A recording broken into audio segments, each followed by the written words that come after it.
Hello and welcome back to the channel. Testing a feature without documentation or specs sounds tricky, right? But honestly, this happens all the time in real projects. When you don't have formal docs, one of the best things you can do is ask the right questions to the right people. That's what we're focusing on today, how to get clear info from your team so you can test confidently. First, find the people who know the feature best. Product owners, developers, or business analysts. Sometimes even QA leads or designers can help. When you talk to them, start with the basics. What's this feature supposed to do? Who are the users? What problem does it solve? Are there any goals or success criteria? Then, dive a little deeper and you can ask questions like these. Are there backend changes or new APIs involved? Is this a feature controlled by configuration or a toggle? What data does the feature use or produce? Are there any new UI elements, buttons, or screens? How should it behave if something goes wrong or input is invalid? Are any external systems or integrations involved? What kind of permissions or security apply here? It's also important to ask about connections and dependencies. Does this feature interact with existing workflows or other modules?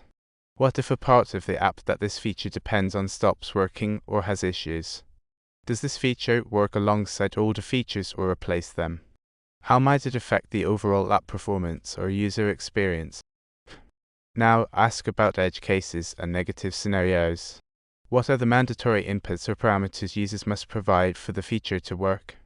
What should happen if users enter data in unexpected formats like wrong dates or special characters?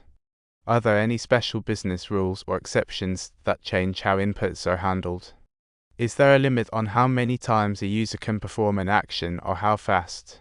If something goes wrong, what kind of errors or problems might happen?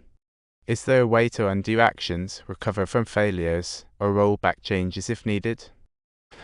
And finally, ask about the acceptance criteria, how you will know the feature works correctly. What specific behaviors, outputs, or conditions will show that the feature is working as expected or not? Are there logs, metrics, or dashboards you can check to confirm the feature's performance and stability?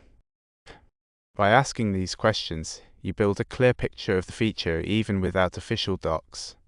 That picture helps you plan your testing, find bugs earlier, and work better with your team.